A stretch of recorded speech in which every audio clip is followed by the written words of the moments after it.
This light all around me comes from one of the most important tools developed in this century, the laser. We're just beginning to apply lasers to tasks in medicine, communications, and weaponry, but the people here at Laser Images in Van Nuys are using their lasers for something entirely different, the world of art. Sometimes they tie laser and film technologies together and get results like this. When I first saw a laser, I was so totally blown away with the intensity and purity of that light that it has to be one of the peak experiences of my life. These lasers produce very narrow beams of incredibly bright light. They are not toys. And if you look directly into the beam of one of these lasers, it can blind you. To my knowledge, no one has ever been hurt by the use of lasers in entertainment. But once the images are projected the way we use them, they're quite harmless. It's just like looking at any light source. The sun is much more dangerous to you than the light coming from a laser show.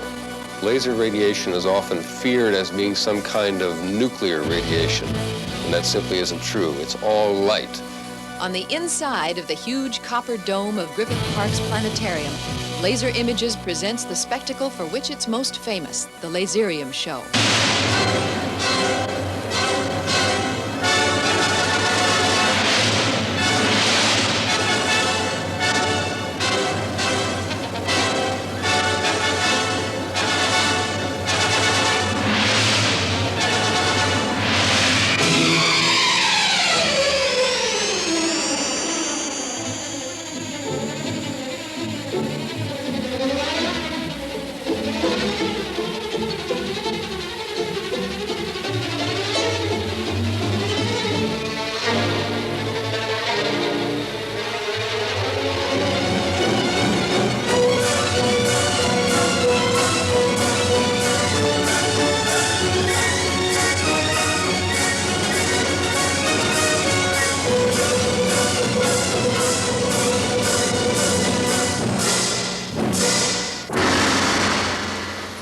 Laser artists start with a krypton laser.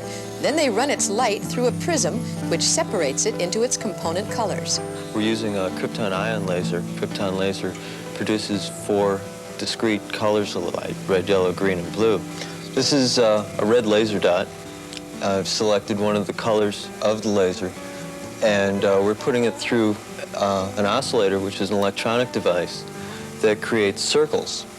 Right now I have a very slow circle called up, and as you increase the frequency of the oscillator through the retention of your eye, it's your eye remembering where the dot was last. Your eye is completing the circle. So after you've got your 4 separate colors, you can do all sorts of different things. There's our triangle again.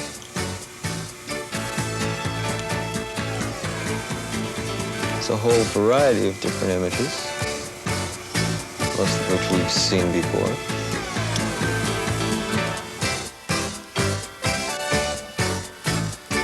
I am a laserist. A laserist is responsible for performing the shows. The performer can respond not only to the music that we're listening to as well as the audience, but respond to the audience.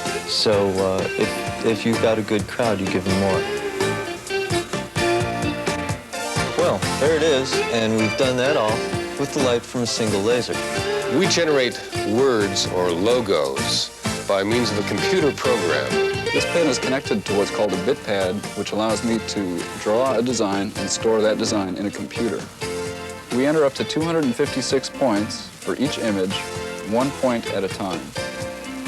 Once the design is stored in the computer memory, it's transferred to a solid-state memory chip like this, which is inserted in a circuit card, which informs the projector what point to output when. What you're seeing now is the computer putting out 1 point of that image about every half a second or so. As it speeds up, the image will become more distinct. And the final product looks like this.